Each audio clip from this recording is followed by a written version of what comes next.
Hello guys, good morning. আশা করি তোমরা সব ভালোই আছো। আমি এখন সত্যি কথা বলতে ভালো নেই ফ্রেন্ড। আমার না সকাল থেকে না সেলাইটা খুবই ব্যথা, এতটা ব্যথা কি বলবো, ধারণা করতে পারো না। সেলাইটা প্রচণ্ড পরিমাণে ব্যথা। তারপর সকালবেলা ঘুম থেকে উঠে করে নিয়েছিলাম চা, আর তোমার সাথে শেয়ার করছিলাম। দেখো এখানে দুধ ছিল, আর দুধটা না কালকে থেকে দুধটা এনেছিল, কিন্তু আমি চা করবো বলে দুধটাকে শুধু জাল দিয়ে রেখে দিয়েছিলাম, জানো তো। এক প্যাকেট দুধ মানে হাফ কাপ হয়ে গেছিলো, এমনই অবস্থা হয়েছিল। লাস্টে একটু জল দিয়ে আমি কিন্তু চাটা বানিয়ে নিয়েছিলাম, আর তোমার সাথে শেয়ার করছিলাম। এখানে দিলাম চিনি আর পরিমাণ মতন চা পাতা দিয়ে দিচ্ছিলাম, দিয়ে চাটাকে বানিয়েছিলাম। আর এর মধ্যে দিয়েছিলাম তেজপাতা। তেজপাতা দিলে জানো তো চাটা হেভি টেস্ট হয়। সত্যি কথা এতটা টেস্ট হয় কি বলবো।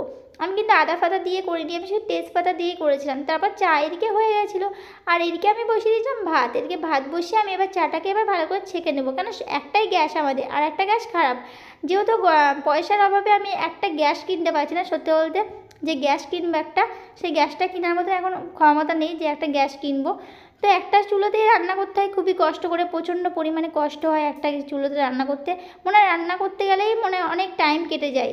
সারাদিন মনে হয় রান্নাই করি, এইটাই অনেকটা টাইম কেটে যায়। দুটো পদ রান্না করতেই অনেক 3টে বেজে যায়, কোনো সময় 2টো বেজে যায়। তাই আমি সকাল সকাল উঠেই বসিয়ে দিয়েছিলাম রান্না। আমি ভাবি সবসময় তাড়াতাড়ি হয়ে যাবে, এটা ভেবে তাড়াতাড়ি করে রান্না বসিয়ে দিয়েছিলাম। আর একটা গ্যাসে তোমরা জানো প্রচণ্ড পরিমাণে অসুবিধা হয়, এতটা অসুবিধা হয় কি বলবো তোমাদের। তারপর এদিকে চাটাকে ছেঁকে এলাম আর চা দিতে চলে যাচ্ছিলাম মাকে আর ভাইকে, দুজনকে চা দিচ্ছিলাম।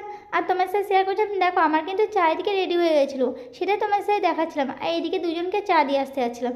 তো আমি এখানে চা দিয়ে চলে আসলাম। আসার পর আমি এখানে বাসনগুলো মেজে নিচ্ছিলাম। এখানে ছিল বাসন, কালকে রাতে বাসনগুলো মাজা হয়নি, সেই বাসনগুলো আমি মেজে নিচ্ছিলাম। আর বাসনগুলো মাজলাম আর তোমার সাথে শেয়ার করছিলাম।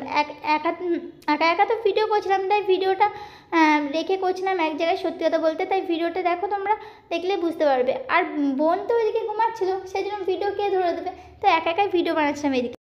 তো একা একা ভিডিওটাকে আমি রেখে দেখো করছিলাম, যেহেতু স্ট্যান্ডের উপর যে রাখবো, কিন্তু স্ট্যান্ডটা আমার ভেঙে গেছে। সত্যি বলতে স্ট্যান্ডের উপর রাখবো, স্ট্যান্ডটা আমার ভেঙে গেছে। সত্যি বলতে কোথায় রাখবো ওইটাই ভাবছিলাম। তো আমি জলের মিন্টন আছে, মিন্টনের উপর রেখে ভিডিওটা করছিলাম আর তোমার সাথে শেয়ার করছিলাম ফ্রেন্ড। আমার সত্যি বলতে তোমাদের সাথে আমি ভিডিওর প্রতিদিন শেয়ার করতে পারি ভগবানকে, এটাই তো আমি সবসময় পে করি যে আমার চ্যানেলে মনিটাইজার ফিরে আসুক। ঠাকুরকে সবসময় কাঁদি আর বলি, জানো তো ফ্রেন্ড, আমার চ্যানেল যেন সবসময় ঠিক হয়ে যায়। ঠাকুরকে একটা কথাই বলি, ভগবান কেন আমি এরকম করলাম, আর কেন বা আমার এরকম হলো। আমি সবসময় কাঁদি আর বলি ভগবানকে যে আমার চ্যানেল ফিরিয়ে দাও ভগবান, আমার চ্যানেল ফিরিয়ে দাও। আমি সবসময় কাঁদি।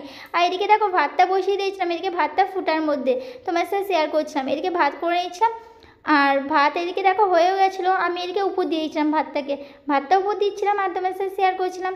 এখানে ভাত করে নিয়েছিলাম, আজকে করেছিলাম মাংস আর করেছিলাম চাটনি। মাংস আর চাটনিটা দেখানো হয়নি রান্না করার সময়, কিন্তু ভিডিওটা আমি কী করে ধরবো আমি রাখতে পারছিলাম না বলে, তাই মাংস আর চাটনিটা করার পর এদিকে ভাত হয়ে গেছিলো। দেখো ভাত তো দেখিয়ে দিলাম তোমাদের, ভাতটা পুরো ঝরঝরে ভাত করে দিয়েছিলাম।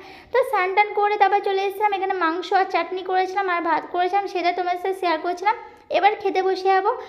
চলো ভিডিওটা আমি এখানে শেষ করছি, পরবর্তী ভিডিও নিয়ে আসছি। ততক্ষণে যেন তোমরা ভালো থেকো আর সুস্থ থেকো friend. Bye, I love you.